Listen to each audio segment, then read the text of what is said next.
E205 का syllabus में total 6 topic है। Network parameter, network theorem, resonance, circuit transient, two port network, complex frequency and pole zero plot. ठीक है,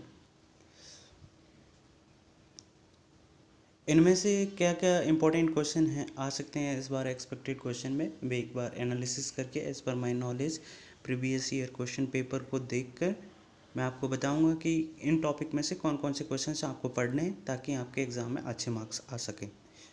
ठीक है,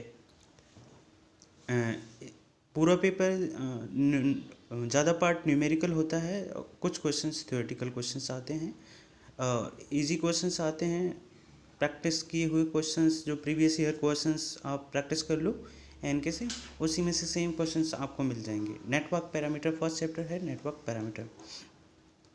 पैरामीटर में से आपसे पूछ लेगा एक्टिव सोर्स कौन से हैं, पैसिव सोर्स कौन कौन से हैं, लीनियर सर्किट कौन कौन से हैं, बाइलीनियर सर्किट कौन कौन से हैं, इनके बारे में पूछ लेगा। सोर्स से वोल्टेज ट्रांसफॉर्मेशन, वोल्टेज सोर्स से current source transformation, current source से वोल्टेज सोर्स ट्रांसफॉर्मेशन, ये इंपॉर्टेंट क्वेश्चंस बनते हैं।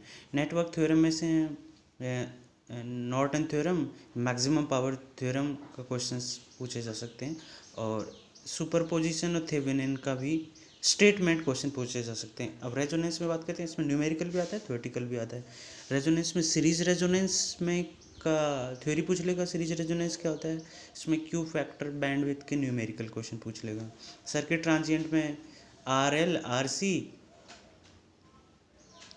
इनके ट्रांजिएंट नेटवर्क में कैसा बिहेवियर होता है, करंट की वैल्यू पूछ लेगा, वोल्टेज की वैल्यू पूछ लेगा, सिंपल सर्किट देखें, सर्किट ट्रांजिएंट में हो गया।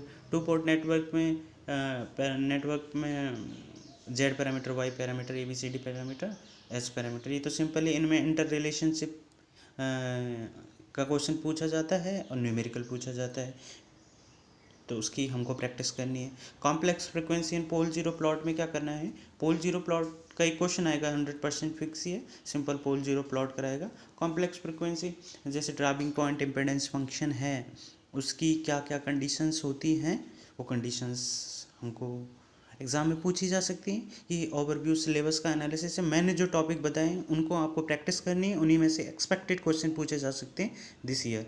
और इस बार तो जैसे ऑब्जेक्टिव क्वेश्चंस का है, तो आप इनमें से जो जो टॉपिक हैं उनके शॉर्ट नोट बना के कि इनकी क्या कंडीशन है, इसकी क्या कंडीशन है, वो सब लिख के उनमें से ऑब्जेक्टिव क्वेश्चन आपको उन्हीं में से ऑब्जेक्टिव क्वेश्चन मिल जाएंगे। Thank you.